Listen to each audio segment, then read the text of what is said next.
Video games. The scourge of the living room. The monster that infects the minds of children and adults, turning them into bloodthirsty killers due to video game violence. Or is it all just a construct by the media to satisfy their producers? With the strength of lords, they challenge the dragons. Video games are everywhere you look, and massive companies pool their hours into making more games to earn more money. But because they're so ubiquitous, they've also become a platform for people to voice their concerns about what video games are actually doing to the mind. Ever since games like the very first Doom came out, people have felt that it was an incredibly dangerous medium for violence, especially with games like the Doom reboot.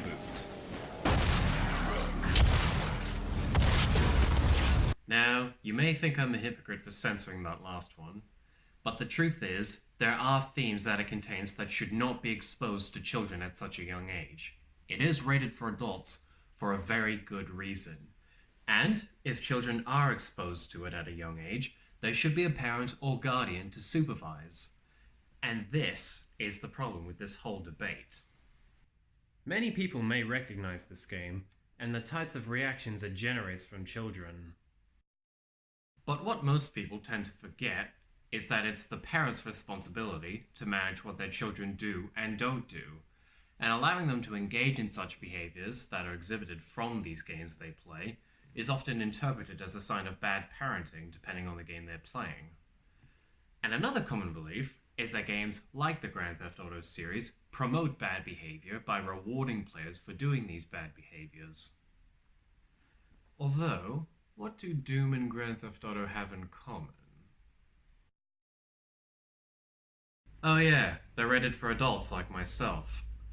These games are rated for 18 and up because they mostly do possess violent themes and ideas.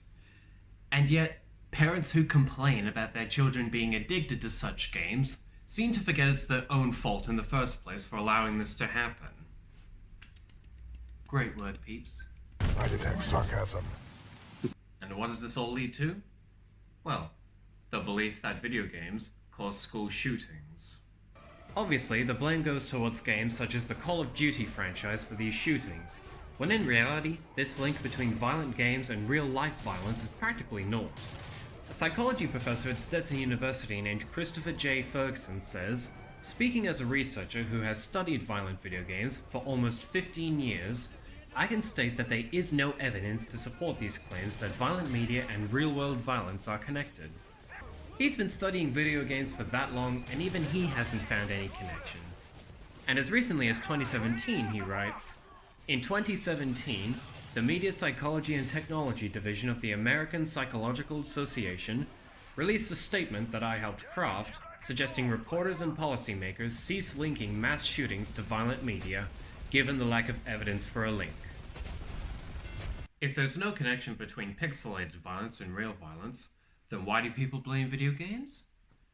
Because it's easier than tackling other problems that can lead to someone shooting up a school, such as bullying, mental health, their home life, all things that can affect someone much more than a game could.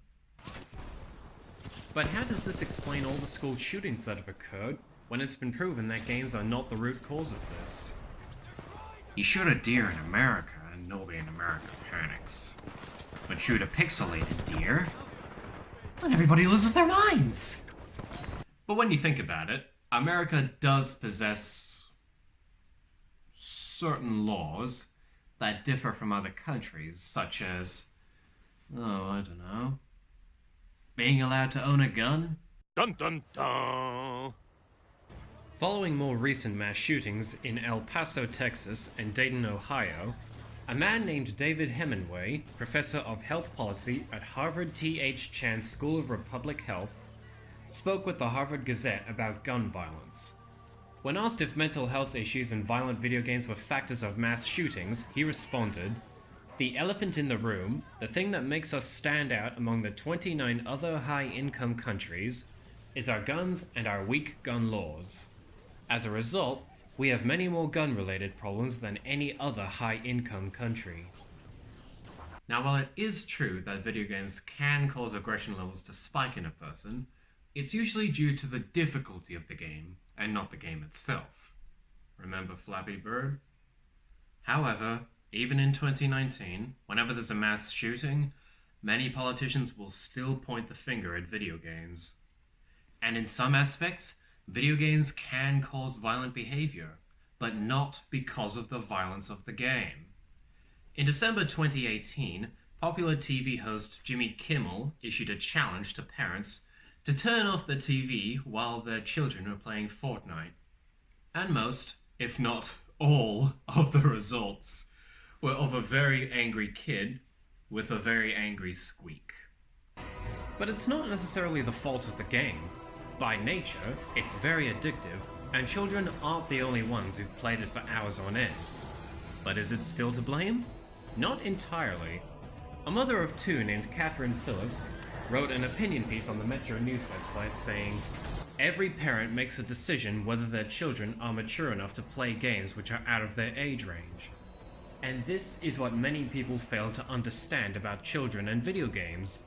The games aren't to blame, but the parents who allow their children to play such games like GTA or Fortnite.